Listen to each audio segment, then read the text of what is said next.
第9课，玛利亚用香油抹耶稣的脚。讲有一日，耶稣甲学生去玛利亚、马大甲列撒罗的厝，马大煮饭顿互因食。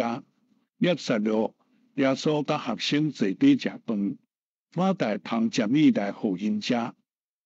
耶稣甲学生伫因厝的时，马大真爱服侍因，伊爱服侍耶稣。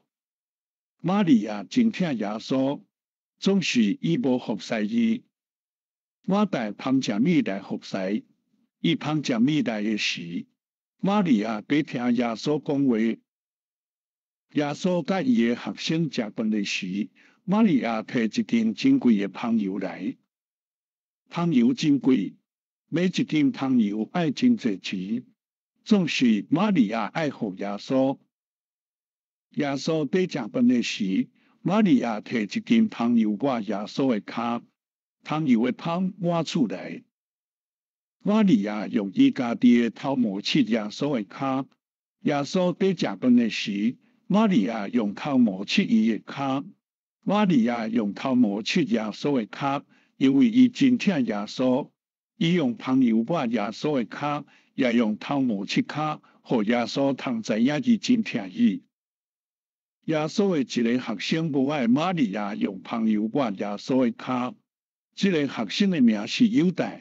犹大是一个真歹的人，伊做学生总是伊真歹。犹大讲，这个香油真贵，若是一斤香油卖互人，会通卖真侪钱。这个钱通互善良人。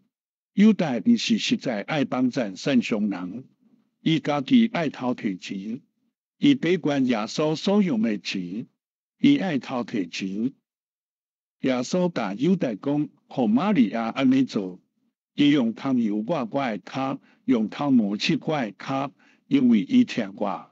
伊安尼做，因为伊知影我必要死。善良人常常甲恁比例，什么时人通帮助恁，总是我无常常甲恁比例。